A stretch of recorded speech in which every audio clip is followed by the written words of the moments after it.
좋아요, 구독!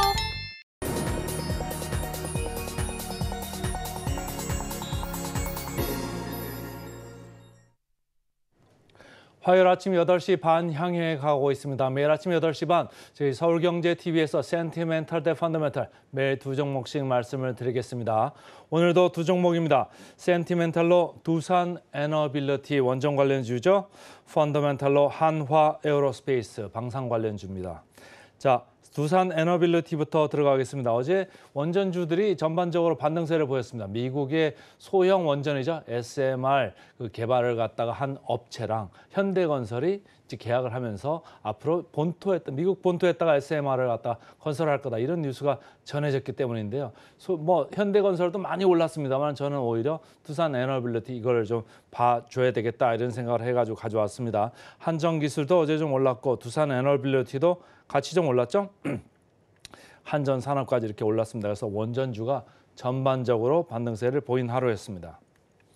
어제 나온 뉴스를 제가 간단히 좀 여기다가 적어놨는데요. 현대건설하고 미국의 홀텍스라는 업체하고 SMR 이쪽을 착공한다는 소식이 나왔어요. 그래가지고 미국 본토에 이제 하는데 아직은 좀 장기적으로 남아 있는 거죠. 그러니까 이런 기대하지 않았던 소식이 전해지니까 현대건설 어땠습니까? 주가가 7% 이렇게 넘게 올라가면서 상당히 강했는데 관련해가지고 두산 에너빌리티 주가도 좋았고 다른 주가들도 괜찮았다 이렇게 보시면 되겠습니다. 그래서 최대 사업비가 4조 원가량 올라가는 거죠. 그러니까 나쁘지 않습니다. 상당히 큰 규모고요. 관련해가지고 이제 두산 에너빌리티는 원천 기술 같은 게 있기 때문에 같이 들어갈 가능성이 상당히 많다 이렇게 보시면 됩니다. 그래서 3년 정도 공사를 하면 2029년도에 가동 목표인데 아직까지 착공하려면 시간은 좀 많죠. 먼저 준비해야 될 게 많으니까. 어쨌든 관련된 소식이 원전주를 밀어 올렸다 이렇게 보시면 되겠습니다.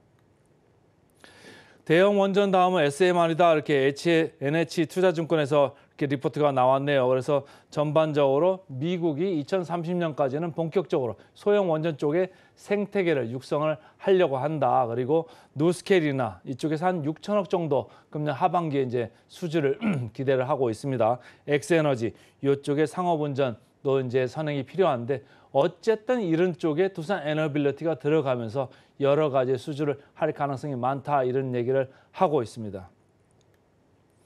차트를 보시겠습니다. 차트를 보시면 전체적으로 지금 8월 18일까지 쭉 이렇게 내려왔습니다. 15,940원이 바닥이었네요. 그전에는 6월 20일까지 이렇게 쭉 올랐다가 지금 거의 2달 이 정도를 쭉 빠졌습니다. 그러니까 최근에 이 장기 이동 평균은 다 밑으로 내려가 있죠. 내려가 있는데 지금 외국인들은 여기서 이제 매수를 시작을 했습니다. 외국인들이 매수를 하고 있는 가운데 어제는 기관까지도 가담을 했다. 그러니까 거래량이 조금 늘어나는 느낌이죠. 이쪽에서 주가가 슬슬 밀릴 때는 거래량이 이렇게 떨어지면서 파는 사람 이렇게 천천히 계속 밀고 내려가는 그런 분위기였다가 갑자기 이제 돌아서니까 주가가 최근에 하나오션도 그렇고 LNF도 그렇고 제가 금요일 또 어제 센티멘탈 펀더멘탈 코너에서 센티멘탈 쪽으로 최근에 조금 돌아서는 느낌이 있습니다. 근데 주가가 어떻습니까? 월요일 상당히 둘 다 강했거든요. 두산 에너빌리티도 그런 느낌이 조금 있어서 제 레이더에 걸렸다 이렇게 보시면 되고요. 거래량이 약간씩 붙고 있다. 외국인 매수 중심의 기관까지 매수를 가담을 했습니다.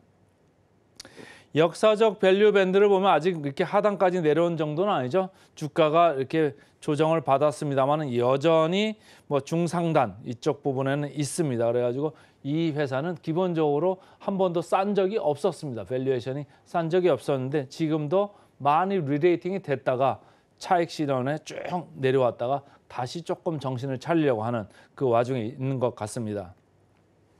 밸류에이션 보겠습니다. 제가 금방도 말씀을 드렸습니다만은 밸류에이션이 한 번도 싼 적이 없습니다. 항상 성장성 얘기를 하면서 달려왔던 두산 에너빌리티이기 때문에 그런데요. 23년 PER 봐서도 23배 싸지 않죠? PBR로 다른 앵글로 봐서도 1.4배입니다. ROE가 10%가 안 나오는 이런 두산 에너빌리티입니다. 그렇기 때문에 1.4배는 싸다고는 말할 수 없습니다. 그러나 최근에 외국인 기관 수급이 바닥권에서 지금 나오고 있다. 바닥권에서 나오고 있는 이런 수급을 무시하지 말자. 하나오션이나 LNF도 주가가 어제 상당히 강했습니다. 목표 주가 보겠습니다. 목표 주가 21,500원에서 계속적으로 지금 12주 연속으로 이렇게 유지되고 있는데요. 목표 주가 대비 상승 여력은 25% 남아 있습니다. 그래서 최근 분위기 괜찮아지고 있는 두산 에너빌리티 오늘 센티멘탈 주식으로 먼저 말씀을 드렸습니다.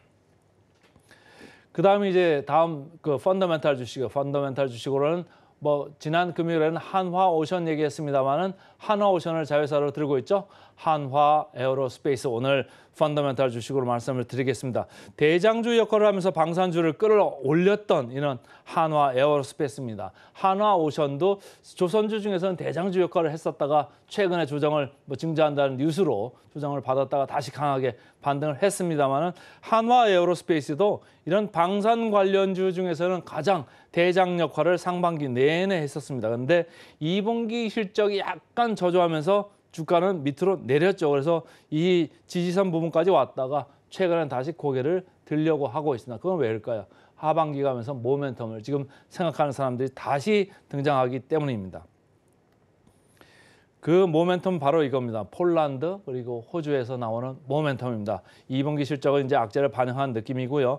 폴란드 쪽에서 2차 계약 가능성도 있다 이런 얘기를 하고 K9, 백문 그리고 천무 10억 불 전체적으로 이거 뭐 한 4조 이거 추가로 한 1조 정도 해가지고 5조 이상 되는 이런 프로젝트가 수주를 되면 또 뭐 좋은 거 아니겠습니까? 아무래도 수주 가능성이 있으면 주가는 먼저 오르기 시작합니다.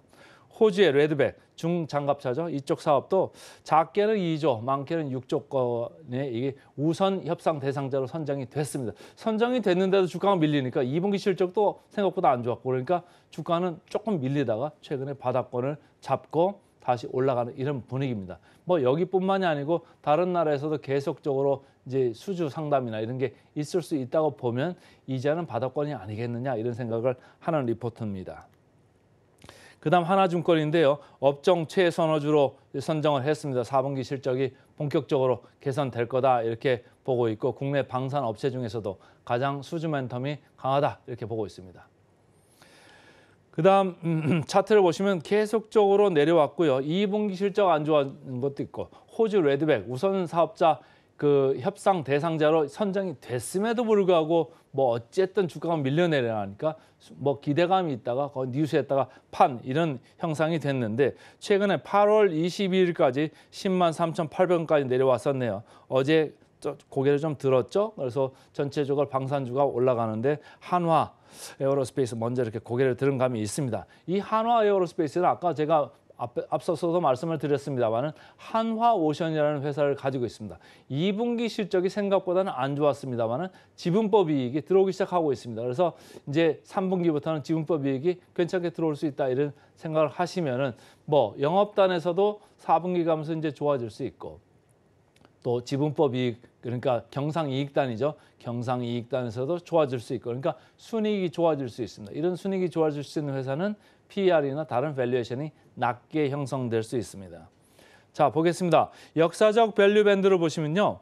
이미 주가 재평가는 한번 했죠. 왕성하게 한번 아주 많이 올라갔었고 최근에 주가가 또 그 올라갈 만큼 반작용으로 조금 많이 내려왔습니다. 그러나 아까 그 차트 보여드린 대로 주가가 최근에 다시 고개를 들기 시작합니다. 그 이유는 바로 이거겠죠. 23년 PER을 봤을 때 6.5배입니다. 다른 그 경쟁 업체들 보면 동종 업체들 보면 LIG 넥스원 뭐 싼 주식 중에 하나가 맞습니다만은 11.3배입니다. 싸죠? 다른 한국 항공우주 현대로템 거의 20배 이상 가 있습니다. 그런데 한화 에어로스페이스 6.5. 물론 이제 한화오션이라는 지분 가치가 들어와 있습니다만은 어쨌든 PER은 상당히 싼 이 수준에 머무르고 있는 게 사실입니다. 목표 주가 괴리를 보겠습니다. 목표 주가 괴리를 조금 보수적으로 본 면도 좀 있는 것 같은데요. 풍산 54%, LIG 넥스원 52%부터 시작해서 현대로템, 한국항공우주 아까 밸류에이션 봤습니다만 상당히 높은 밸류에이션임에도 불구하고 여전히 시장에서는 44, 46 여기를 고수를 하고 있습니다. 그런데 한화 에어로스페이스 43% 정도 남아있다고 합니다. 여전히 모멘텀이 있고 펀더멘탈이 강한 주식 오늘 한화 에어로스페이스까지 말씀드렸습니다. 그래서 오늘은 센티멘탈로 두산 에너빌리티 펀더멘탈로 한화 에어로스페이스 말씀드렸습니다.